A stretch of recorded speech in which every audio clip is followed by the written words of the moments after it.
Well, good morning. Good morning. How are you all doing? Ready with the coffee?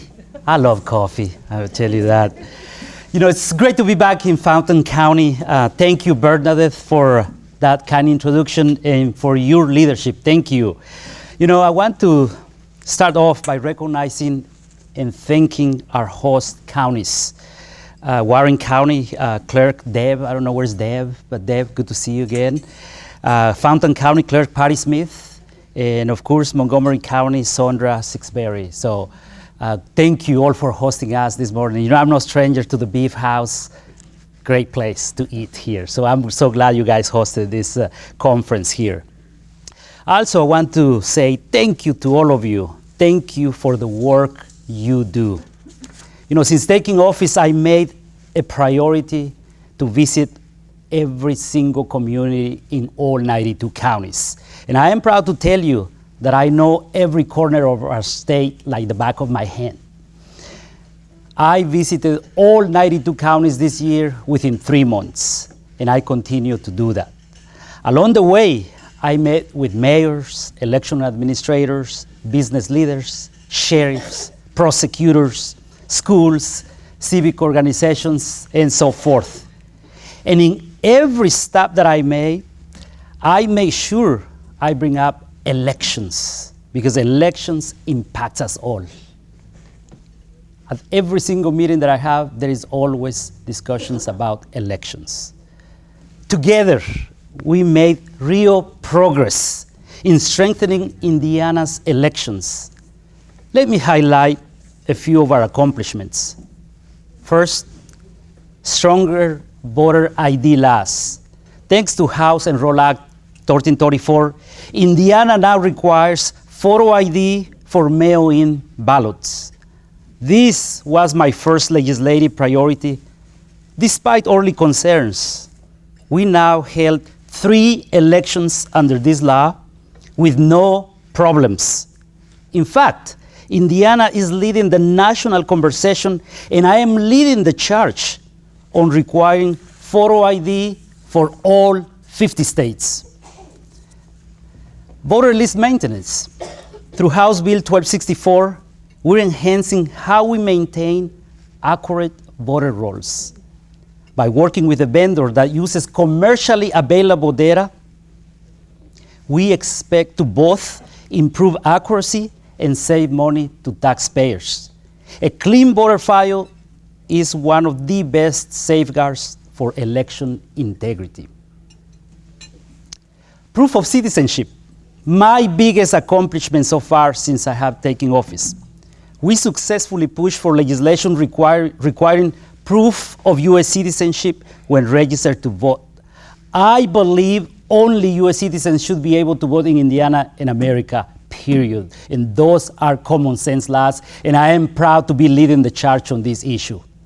As a naturalized citizen myself, this is so important to me, and I am proud to leading in this issue. In fact, we made yard signs for polling locations that we delivered to all of you. 91 counties accepted our yard signs, and thank you for all of you, those of you who accepted it. We put those yard signs at polling locations, reminding people that only U.S. citizens should be able to vote and photo ID required. You know, sometimes it's sad that we have to remind people to do that, but we did it. Election vendor accountability. We stepped in when a polling book vendor planned to leave about 10 counties stranded. Because of our office leadership, they're staying through 2027 in Indiana to continue to give the tools and resources to these county clerks. Resources for counties. Since taking office, we delivered nearly $3 million in election grants to 90 counties, 90 out of 92.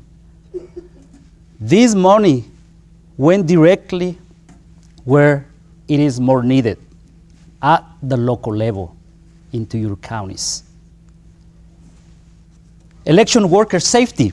In 2024, we provided counties with doses of Narcan to ensure election workers processing mail ballots or anything else had the tools they needed to be safe.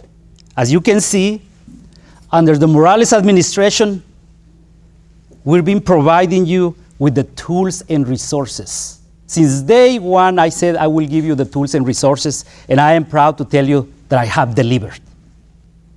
And of course, we continue to engage Hoosiers from across the state, from county fairs to our great Indiana State Fair. It's one of the best times every year for me, where we sponsor the $2 Tuesdays.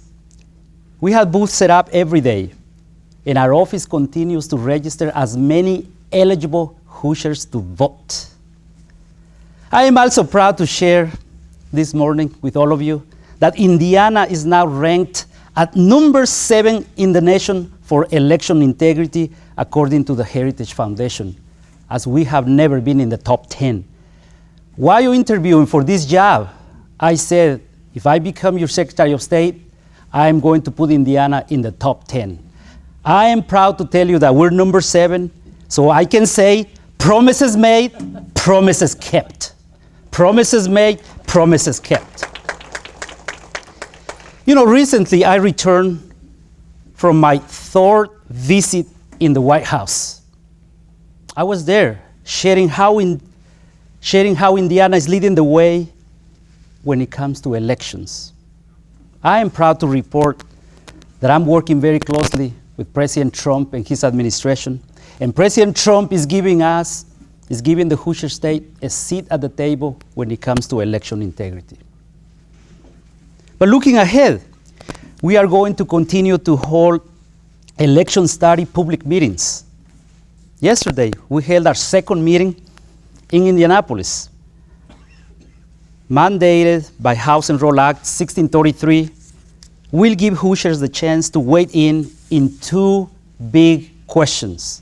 First, the consideration of holding municipal elections during presidential or midterm years. 2, whether or not the use of vote centers across Indiana. We want to hear from everyone, supporters or opponents. I encourage you to attend an upcoming meeting. As a reminder, our office is open at 7 a.m. every single morning in the State House. Even this morning, before I left the State House, coming here, we were already there, up and running. You have a partner in the Secretary of State's office. Come and see us. I want to say thank you for all you do. Thank you for being here today.